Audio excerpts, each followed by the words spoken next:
Hi, I'm Dylan Rios, and today I'll be covering sodium nitrate, its uses, risks, and benefits, and whether or not it should still be used.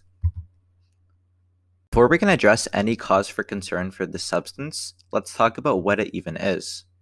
Sodium nitrate is a preservative used in processed meats such as bacon, jerky, hot dogs, and just about any processed meats you can think of. Essentially, sodium nitrate is used in the process of curing meats, which is preserving it for longer periods of time than their natural lifespan.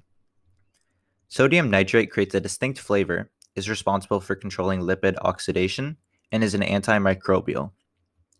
Lipid oxidation is responsible for the deterioration of fatty acids, those of which are found in high concentration of meats.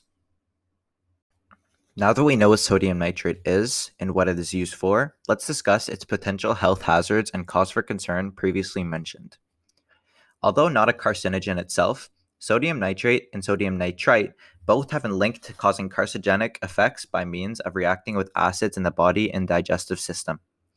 This means that ingesting and digesting processed meats can lead to increased risks of cancer and heart disease. According to Healthy Lifestyle's article on sodium nitrate, it's thought that sodium nitrate may damage your blood vessels, making your arteries more likely to harden and narrow, leading to heart disease. Nitrates may also affect the way your body uses sugar, making you more likely to develop diabetes.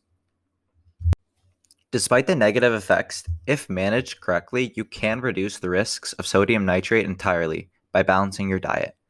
The issue is concentration and amount of sodium nitrate or nitrite is not shown on food nutrition labels, making it difficult to nearly impossible for the average person to regulate the amount which enters their body. On top of this, cutting out processed meats can be hard for some people. Processed foods are inexpensive and offer a cheap and readily available method of supplement to consumers. And the problem with food labels not displaying relevant information is an aside to that. After hearing all the problems with the substance, it may be hard to believe that there are any positive uses, but there are. Sodium nitrate, like most things, is good when used in moderation. According to an article published by Healthline titled, "Is Sodium Nitrate Bad for You?" the regulatory amount of sodium nitrate which is safe is 3.7 milligrams per kilo of body weight. This means that someone who weighs 150 pounds should take no more than 0.25 grams of sodium nitrate daily.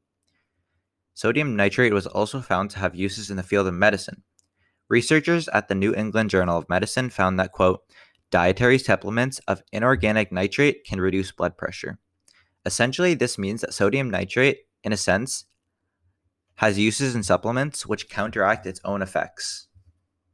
It seems sodium nitrate has more negative effects than positive ones, so why don't we just remove it from the market entirely, you may be thinking? The answer is a bit more complicated.